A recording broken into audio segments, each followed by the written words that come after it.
Everyone, welcome to Saraswati classes. UPSC के previous year के जो क्वेश्चन हम कंप्लीट कर रहे थे उसी सीरीज को आज आगे बढ़ाते हुए हम इस वीडियो को लेकर आए हैं। तो चलिए वीडियो को स्टार्ट करते हैं। हमारा फर्स्ट क्वेश्चन है, ईसा की 3री शताब्दी में जब हुण आक्रमण से रोमन साम्राज्य समाप्त हो गया, उस समय भारतीय व्यापारी अधिकाधिक किस पर निर्भर हो गए थे? ऑप्शन ए है अफ्रीकी व्यापार पर, ऑप्शन बी है पश्चिमी यूरोपीय व्यापार पर, ऑप्शन सी है दक्षिण पूर्वी एशियाई व्यापार पर, या ऑप्शन डी मध्य पूर्वी व्यापार पर। तो जब हुणों के आक्रमण से रोमन साम्राज्य समाप्त हो गया, उस समय भारतीय व्यापारी सबसे अधिक किस पर निर्भर हुए थे? दक्षिणी पूर्वी एशियाई व्यापार पर, यानी जो भारत के इस साइड का एरिया है, दक्षिण और पूर्व का, जैसे जावा, सुमात्रा, तो यहाँ पर जो है वो ज्यादा निर्भर हो गए थे। ईसा की 3री शताब्दी में जब हुण आक्रमण से रोमन साम्राज्य समाप्त हो गया, तब भारतीय व्यापारी अधिकाधिक जो है दक्षिणी पूर्वी एशियाई व्यापार पर निर्भर हो गए। नेक्स्ट क्वेश्चन है, निम्नलिखित व्यक्ति भारत में किसी न किसी समय में आए थे? जैसे फायान है, इस्विंग है, मेगस्थनीज है, वेंगसांग है। तो इनके आगमन का सही कालानुक्रम हमें बताना है कि सबसे पहले कौन आया, उसके बाद में कौन। तो भारत में जो सबसे पहले आया था वो था मेगस्थनीज, यानी सबसे पहले नंबर पे कौन सा रहेगा? मेगस्थनीज, जो कि मौर्य काल में आया था, चंद्रगुप्त मौर्य के समय में।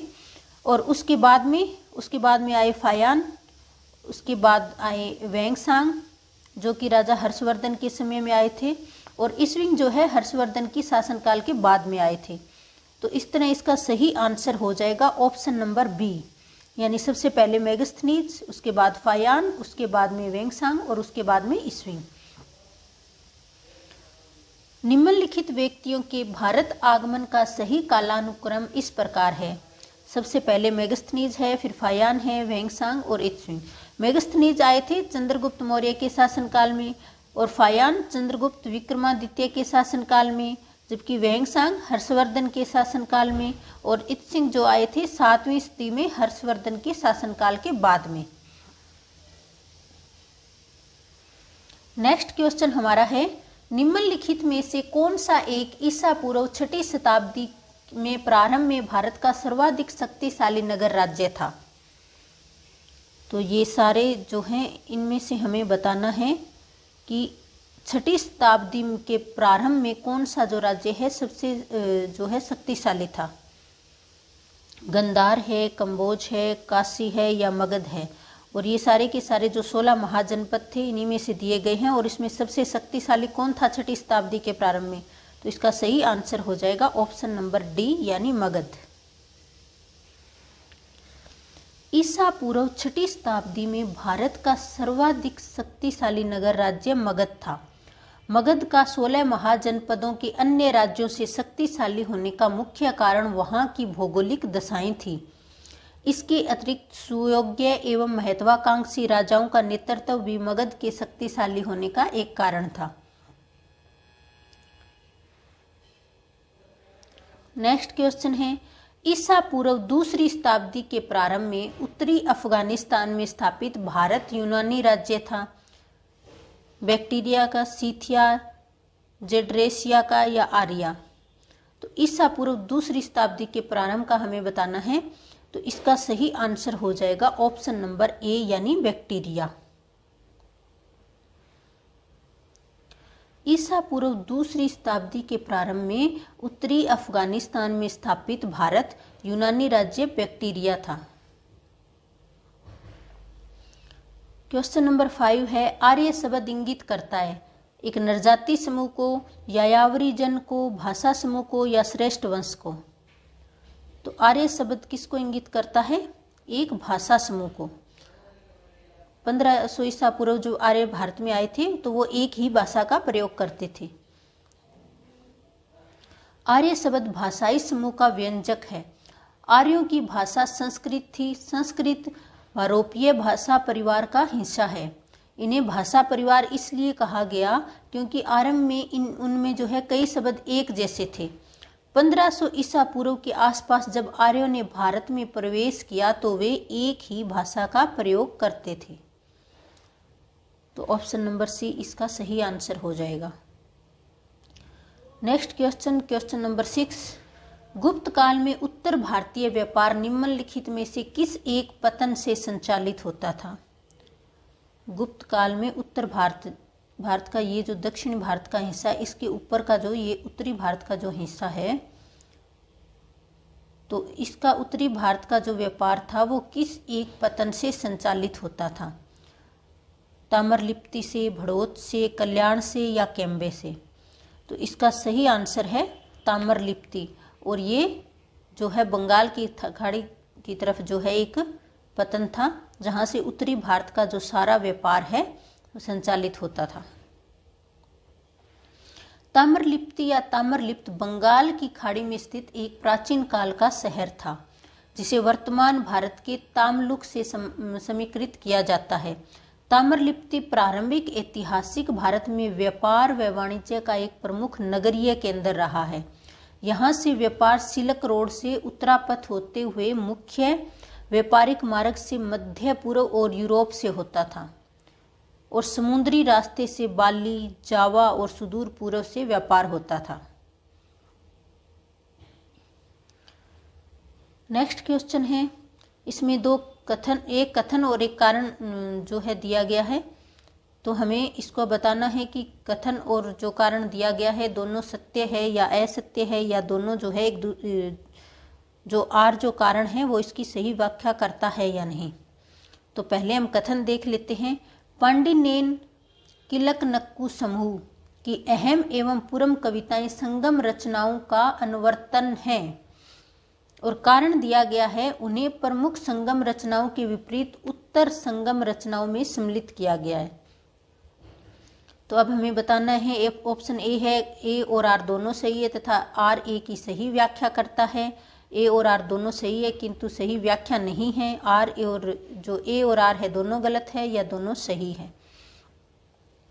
तो इसका सही आंसर हो जाएगा, मैंने आपको पहले ही बताया था कि जब आप पहले कथन पढ़ लेते हो और जब कारण पढ़ो तो उसमें क्यों या क्योंकि शब्द लगा लिया करो तो उसका थोड़ा आसान हो जाएगा।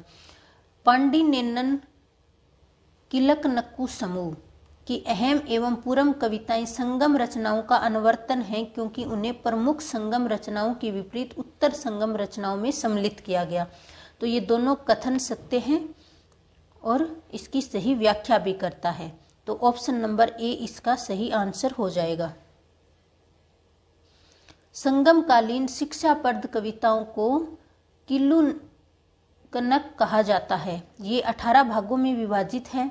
इनमें तिरकुरुल व नाडियार है। अहम व पूर्व कविताएं उत्तर संगम काल में लिखी गई। तो ये भी आप याद रखेंगे कि अहम व पूर्व कविताएं उत्तर संगम काल में लिखी गई है, इसलिए एक की सही व्याख्या आर है। नेक्स्ट क्वेश्चन हम देख लेते हैं। जैन धर्म के अहिंसा पर बल ने कृषकों को जैन धर्म अपनाने से रोका। ये कथन दिया गया है और कारण इसका है कृषि में कीटों व पीड़कों की हत्या होना शामिल है। तो नीचे दिए कूट का सही उत्तर प्रयोग करते हुए हमें सही उत्तर का चयन करना है। तो जैन धर्म के अहिंसा पर बल ने कृषकों को जैन धर्म अपनाने से रोका, ये कथन सही है क्योंकि कृषि में कीटों एवं पीड़कों की हत्या होना शामिल है और अगर हम अहिंसा को अपनाते हैं तो जो हत्या हम जो है इसे हिंसा का रूप दिया गया है। तो इसीलिए जो है कुछ कृषकों ने जैन धर्म को अपनाने से जो है पीछे हट गए। तो इसका सही आंसर हो जाएगा ऑप्शन नंबर ए, यानी ए और आर दोनों सही है तथा आर ए की सही व्याख्या करता है। दोनों कथन सही है तथा कारण आर कथन ए की सही व्याख्या करता है क्योंकि अत्यधिक अहिंसा ने कृषकों को जैन धर्म अपनाने से रोका। क्वेश्चन नंबर 9, इसमें भी कथन और कारण दिया गया है। कथन है प्राचीन भारत में सामंती व्यवस्था का अभ्युदय सैनिक अभियानों में देखा जा सकता है और कारण दिया गया है गुप्त काल में सामंती व्यवस्था का पर्याप्त विस्तार हुआ। तो इसका सही आंसर हो जाएगा ऑप्शन नंबर बी, क्योंकि प्राचीन भारत में सामंती व्यवस्था का भी उद्देश्य सैनिक अभियानों में देखा जाता है। तो ये प्राचीन भारत की गुप्त काल में सामंती व्यवस्था का पर्याप्त विस्तार हुआ था, ये भी सही है, लेकिन ये इसकी सही व्याख्या नहीं कर रहा है। प्राचीन भारत में राजाओं ने विशेष रूप से मौर्य काल के बाद भूमि का स्वामित्व ब्राह्मणों, विद्वानों, धार्मिक संस्थाओं को देना शुरू कर दिया। ऐसा सैन्य अभियान के दौरान अधिक होता था।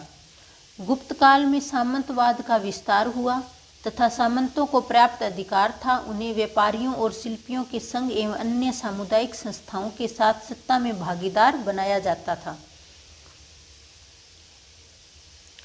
नेक्स्ट क्वेश्चन है कथन ए जो है, अशोक ने कलिंग को मौर्य साम्राज्य में जोड़ लिया। तो ये कथन सही है, क्योंकि अशोक ने जो है कलिंग पर आक्रमण किया था और उसे मौर्य साम्राज्य में जोड़ लिया था। और कारण दिया गया है कि कलिंग दक्षिणी भारत से आने वाले स्थलीय एवं समुद्री मार्गों को नियंत्रित करता था। यह भी कथन सही है। अशोक ने कलिंग को मौर्य साम्राज्य में जोड़ लिया क्योंकि कलिंग दक्षिणी भारत से आने वाले स्थलीय एवं समुद्री मार्गों को नियंत्रित करता था। तो ऑप्शन नंबर ए इसका सही आंसर हो जाएगा कि दोनों सही है तथा आर ए की सही व्याख्या करता है। तभी तो अशोक ने जोड़ा था ना मौर्य साम्राज्य में, क्योंकि कलिंग जो है दक्षिणी भारत से जो भी स्थलीय और समुद्री मार्ग थे उन दोनों को नियंत्रित करता था। प्राचीन भारत में कलिंग राज्य का अत्यंत सामरिक महत्व था एवं यह दक्षिणी भारत से आने वाले स्थलीय एवं समुद्री मार्गों को नियंत्रित करता था। इसी कारण अशोक ने 261 ईसा पूर्व में कलिंग पर आक्रमण कर इसे अपने राज्य में मिला लिया।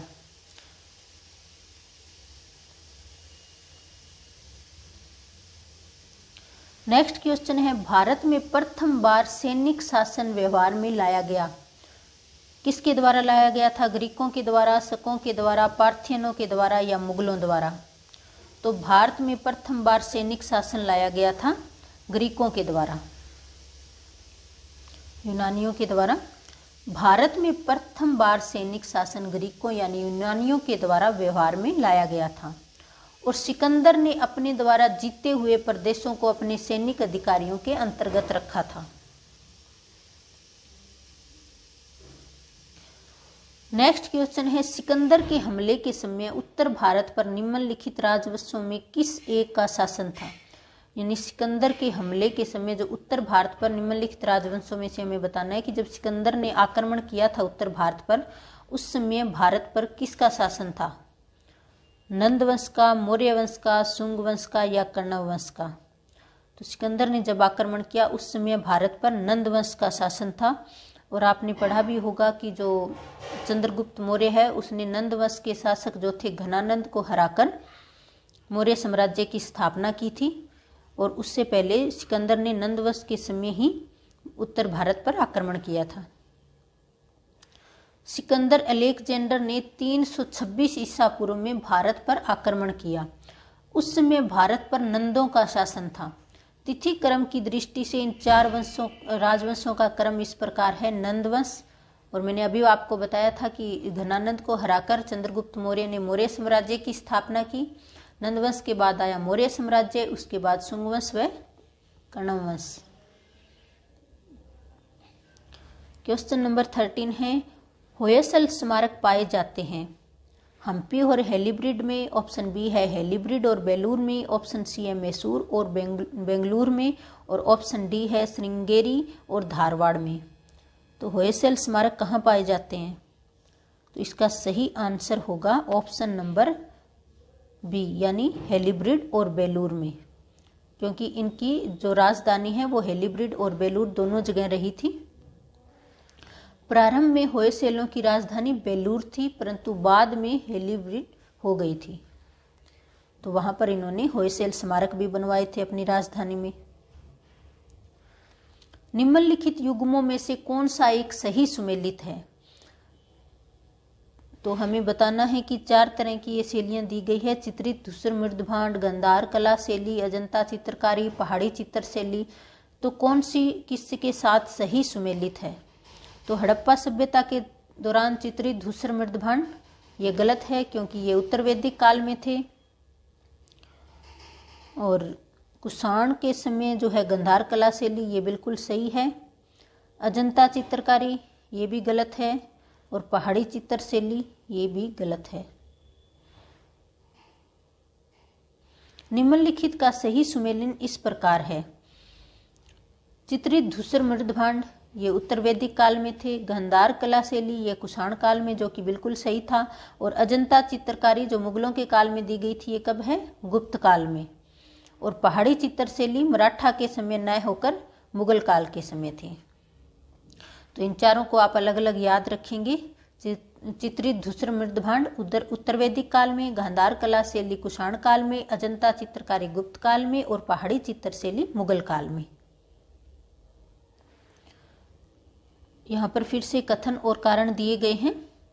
तो कथन है, हर्षवर्धन ने प्रयाग संसद आयोजित की थी, और कारण में दिया गया है वह बौद्ध धर्म की केवल महायान शाखा को लोकप्रिय बनाना चाहता था।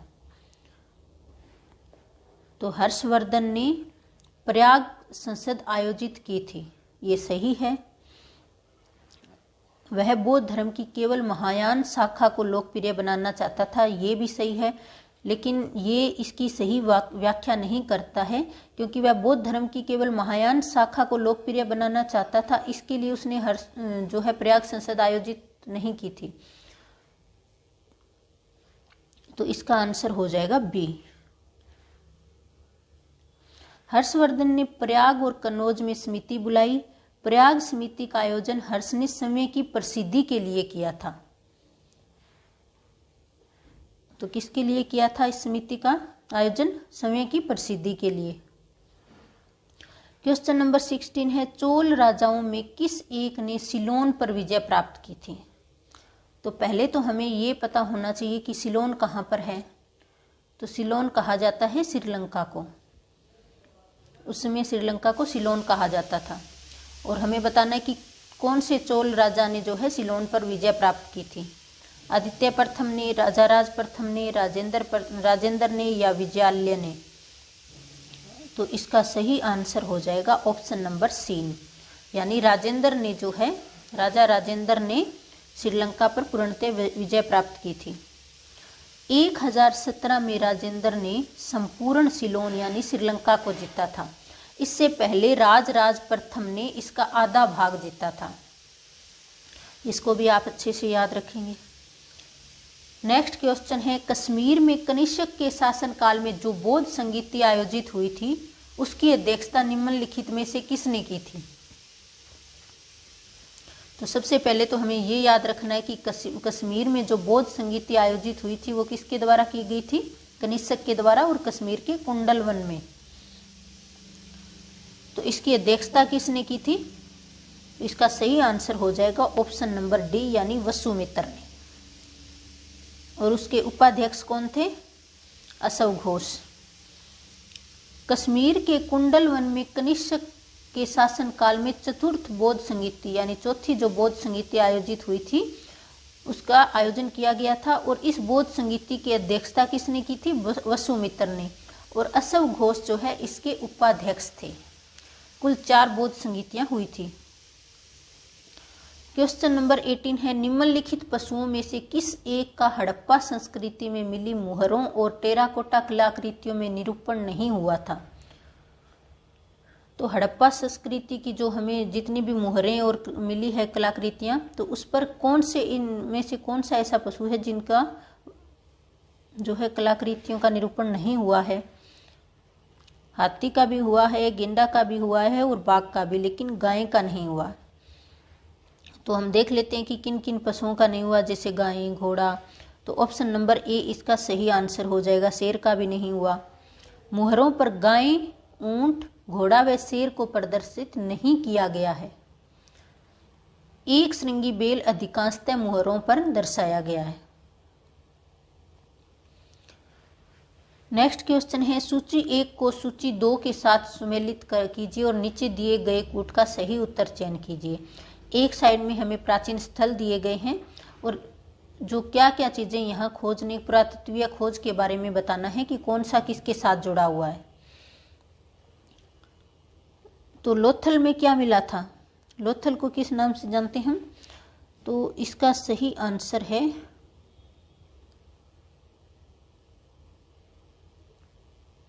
कालीबंगन में मिले थे जो जुता हुआ खेत। और लोथल को गोदीबाड़ा और धोलावीरा हड़प्पन लिपि के बड़े आकार के 10 चिन्हों वाला एक शिलालेख, तो इसका हो जाएगा ऑप्शन नंबर सी का 4। और बनवली में पक्की मिट्टी की बनी हुई हल्की प्रतिकृति। तो लोथल कहाँ है, गुजरात में, कालीबंगन राजस्थान में और धोलावीरा ये भी गुजरात में और बनवाली हरियाणा में। तो इसका सही आंसर हो जाएगा ऑप्शन नंबर बी 2, 1, 4 और 3, 2, 1, 4 और 3।